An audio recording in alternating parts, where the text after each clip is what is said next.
بسم الله الرحمن الرحيم. الحمد لله والصلاة والسلام على رسول الله صلى الله تعالى عليه وسلم. ربنا أرنا الحق حقا وارزقنا اتباعه، وأرنا الباطل باطلا وارزقنا اجتنابه. ربنا آتنا في الدنيا حسنة وفي الآخرة حسنة وقنا عذاب النار. برزان وخوشويستان من خزمة كتابي نيابي الأذكار إمام نووي جيان بسر أبين لدرسي بيشوا باسی ئەوەی بۆ کردین کە گوێمان لە هەورە بروسکە و هەورە گەرمە بوو چی بڵێن. ئەمڕۆ باسی ئەومان بۆ ئەکا کە ئەگەر بارانباری چی بڵێن. ئەفەرمێ ڕیوایەتێکی هێناوە لە صحیح بوخاریە هاتووە لە دایکمان عایشەوە فەرمێ پێغەمبەری خوا صلی الله علیه و سلم کە ئەیبینی باران ئەبارێ ئەی فەرموو اللهم صیبا نافعا،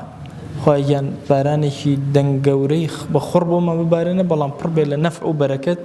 دوور بێ لە زەحمەت و مصیبەت. للرواية ابن ماجه هاتوا أفرمه سيجر أي فرمو اللهم صيبا نافعا اللهم صيبا نافعا اللهم صيبا نافعا. للرواية الشيء أفرمه دوجر أي فرمو. إمام الشافعي أفرمه ليش له حديثاني كي جراوته أفرمه لسيكاتا دعاء زور جيرا يكي كاتا جيشي مسلمان وجيشي كافران برانبر بيك أوستن ألو كاتا دعاء زوزو جيرا مقام جيرابوني دعاء دو لكاتك كان قامت أكري بۆ نوێژ زۆر گەورەیە. ڕاستەوخۆ کاتی ئەوەیە کە ئینسان لەو کاتانە دوعا بکە دوعاکە گیرە ئەبێ، چونکە مەقامی نوێژ مەقامی گەشتن بە حوزوری خوا نزیک بووتەوە، لەو کاتە دوعاکان گیرە ئەبێ. سێهەمین دانەوە نزول الغیث، واتە عند التقاء الجيشين،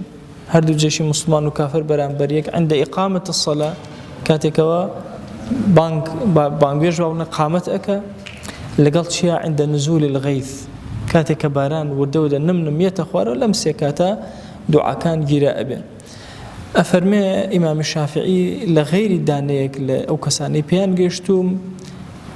لە خزمەتیانە لە پیاوە گەورەکان کە بە حوزوریان گەیشتوم فەرموویانە لە کاتی بارانبارین و لە کاتی قامەتی نوێژە تاقیمان کردوتە دوعاکان گیرە ئەبێ. ئەلەو دوو کاتە فرسەتێکی زۆر گەورەیە بۆ ئینسان دوعا بکە.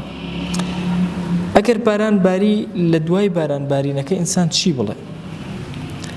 طبعا عادەتێکی جاهیلی هەبوو پێغەمبەر صلی الله عليه و سلم زۆر نەهی کردووە لە هاوڵان. ئەفەرمێ زەیدی کوڕی خالیدی جوهەنی بۆمان ئەگەڕێتەوە لە بوخاری شەریفە هاتووە، ئەفەرمێ خۆشەویستمان صلی الله عليه و سلم لە حودەیبیە نوێژی بۆ کردین، نوێژی بەیانی بۆ کردین في إثر سماء كانت من الليل. ئەفەرمێ ئاسمان پەڵەهەوری گرتبوو وردەش باران ئەباری. ئیتر لە شەوە باڵێن ئاسمان تند کەمێکی کەم باران باری. ئەفەرمێ فەلەمما انصەرەفە، کاتێ پێغەمبەر صلی الله عليه و آله وسلم کە لە نوێژەکەی لێ بۆ ڕووی کردە خەڵک فەرمووی هل تدرون ماذا قال ربكم؟ أزان خوا جل جلاله لحديث قدسي چی بە من وت؟ كان يا رسول الله ورسوله أعلم. قال خوا أواي فرمو أصبح من عبادي مؤمن بي وكافر. أم بياني كأوا أسمان هورا ونميك باريو إتتاو ناباري هندك لخلق بيانيان كردوا بإيمان داري، هندك لخلق بيانيان كردوا بكافري. أو كسيك أم باراني بيني وأم رحمة النرمي بيني كهات خوارو وتي مطرنا بفضل الله ورحمتي. باران من بو باران را برحمتي خوا بفضلي خوا. أو كسم مؤمنة أو علامة إيمانيتي. أما بشي من بي الله لدواي باران أجر بارانك باري دواك لرب العالمين خوا يعني سباسي تو أكين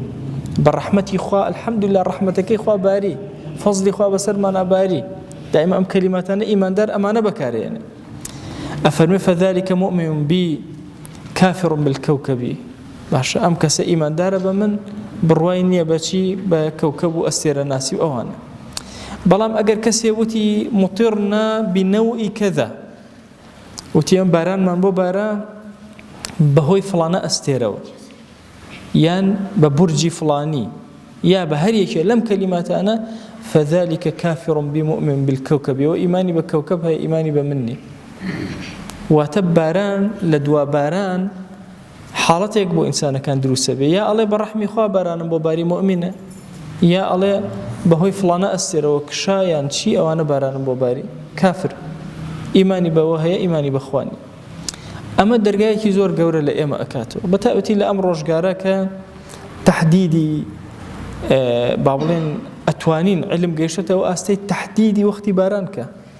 طبعا ئەوژە علمێکی ناشەرعی نییە لە حەدیثێکە هاتووە پێغەمبەری خوا صلی الله عليه وآله وسلم ئەفەرمێ إذا أنشأت بحرية ثم تشاءمت فتلك عين غديقة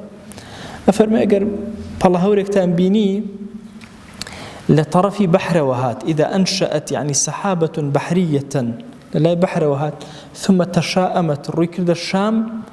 طبعا ولا مدينة أفرمي فتلك عين غديقة أو بارانك باشي بيه أما علامته هندي شوين هندي جيجا حتى لكردواري هەندێک شتیان کردوتە علامەت بەو علامەتە باران ئەبارێ زانیویانە وەختی بارانە کاتی بارانە هەوایەکی قایم هەڵی کردوتوێنە کاکە خۆ عەلیمە باران بەڕێوەیە ئادەی شتەکان بێن نەژوورەوە ئەم هەوایە هەوای پێشبارانە ئەمانە نابنە ئەو منهیەی پێغەمبەر صلی الله عليه وآله وسلم و علمی کە ئەمڕۆ هەیە علمی ناسینی ئیتیجاهی هەوا و ئیتیجاهی هەور و ساردی ئاسمان و ئەوانە ئاساییە هەموو علومێکە لە ئەساسەکەی لە شەریعەتەوە هەیە بەڵام اعتمادي دڵی تۆ لەسەر چییە ئایا لەسەر خودایە جل جلاله یا لەسەر ئیخبارێکە طبعا زۆریش هەڵا ئەکا ئەو ئیخبارە خۆی گەورە وهای کردووە هەر جارێ ئێڵێن باشە تا جارێک ئەیپێکێ دە جار نایپێکی تەسەوور کە تۆ ئەبێ بزانی یان بڵێ وەڵا فڵانە ئیخبار باسی کرد و بارانمان بۆ باری نابێ ئەم کەلیماتانە بڵێ خوددا بە ڕەحمی خۆی بارانی باران هەموو گەردون کۆکەیتەوە قەترێ بارانی پێ نابارێ ئەمانە ئێمە طبعا ئێمە ئەگەر دیقەتمان دابێ بیردۆزەمان هەیە بیردۆزە هەموو ئینسانیەت چی ئەکا سەیری ئیشێکی خۆ ئەکا ئەم علمە ئەوەندەیە سەیری ئیشی خۆی کردووە سەیری هەوری کردووە لە شوێنێکەوە دێ و لە شوێنە ئەبارێ ئایا ئەبارێ نابارێ ئەوان ئیشی خۆیە لەوەچێ هەورەکە بێت زۆر بە چڕیش بێتە سەر شوێنەکە نەژبارێ لەوەچێ بێت و غەزەبی خوا بێ کەس نازانێ لەوەچێ ببارێ و لافاو بێ هەومان بەرێ بۆیە دائیمە لە دوای باران ئەم کەلیمەیەت لەبیر نەچێت لە سونەتە لە ئەذکارە خۆی سپاس بۆ تۆ بە ڕەحمی خوا بارانمان بۆ باری بە فەزلی خوا بارانمان بۆ باری بە کەڕەمی خوا بارانی بۆ بارانی بەخۆی ئەمە شایان نەبوون ئەمە گوناهباری خەجاڵەت بار خوا بە ڕەحمی خۆی بارانەکەی بۆ باراندین ئەمانە هەمووی لە سونەنە واریدەکە ئینسان بیاندێ ئەفەرمێ و سنەت وهایە کە لەگەڵ شکری خوا لە دوای باران ئەم کەلیماتانە بڵێ ئەمە نیعمەتێکە تایبەت و مەربوط بەخواوە جەل جەلالوه ئەگەر باران زۆر باری ترساین ئەو کاتە ئێمە چی بڵێن طبعا ئێمە پێش باران یا لە کاتی باران ئەوتمان اللهم صيبا نافعا دوای ئەوەی کە بارانیش باری و ئەو نعمەتە جوانەمان بینی زەوی بۆ شۆردینەوە ئەڵێن الحەمدولله مطرنا بفضل الله ورحمته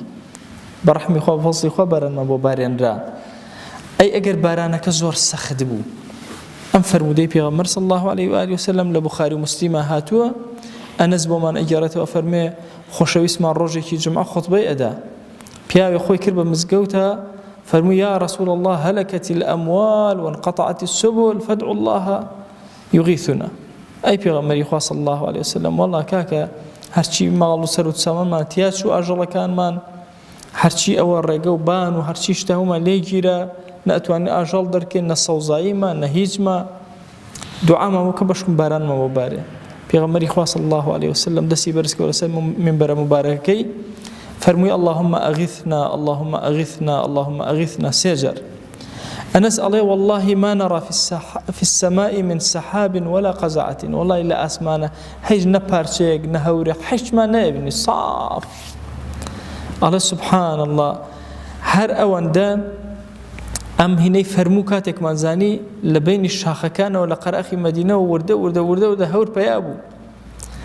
بشوازك هات سر إما يقرت سر مدينة يقرت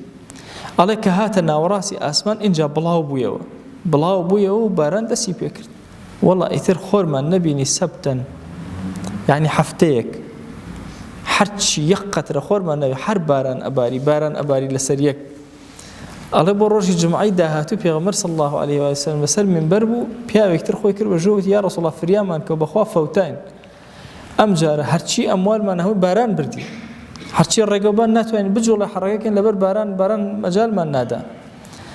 فادعوا الله يمسكها عنا دعاء كبش مخاي قول لي من أجريته فرمي فرفع رسول الله صلى الله عليه وآله وسلم يديه هدو دسي برس كده فرمي اللهم حوالينا ولا علينا خويا بسر معنا دائما بارنا بدورو بر معنا دائما بارنا حوالينا ولا علينا اللهم على الآكام والضراب وبطون الأودية ومنابت الشجر خويا أم بارانا برا بوسر قردولك كان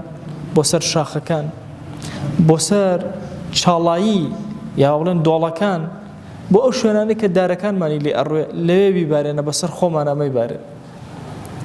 ئەفەرمێ سوبحان الله بارانەکە وەستایەوە نەفەسێکماندا عولەما ئەفەرمون ئەم قسەی خۆشەویست لە ئەخیرەوە کە فەرمووی اللهم حوالينا ولا علينا اللهم على الآكام والضراب وبطون الأودية ومنابت الشجر ئەفەرمون ئەمە سنەتە لە باران ئەگەر زۆری هێنا بۆ مەنطیقەیەک هەرباری ترسیان لێنیش لەوەی کە لافاوەڵسێ ترسیان لێنش کە زەرەر بدا ئیتر بارانەکە سنەتە ئەم دوعایانە بکەن بۆی بارانەکە تەخفیف بێ لەسەریان لا طبعا رواياتي كتير من هاتوا لسر من بركة فرمي اللهم اسقنا رواياتي فرمي اللهم أغيثنا هردوكي هاتوا واردة قرنقا وي اما بزانين لكاتي باران أبارات شي بلين كاتي باران من أروات شي بلين لدواي باران كباران زوري بو هنا شي بلين هم أمانة لسنة پیغمبر صلى الله تعالى عليه وسلم دوام لذاتي باش فرودگار رحمة وكرم ومهرباني خوي بسر مانا ببارين خوي لد أبارين ولد ألالينا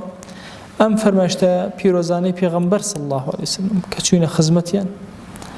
كلخزمن نوركيانا وستاين كزمان الشيريني پیغمبر صلى الله عليه وسلم أهاتا پیشچاو من كاتك لخزمتيانا أبوين خويا بيكرة شراي روشن بو جيان من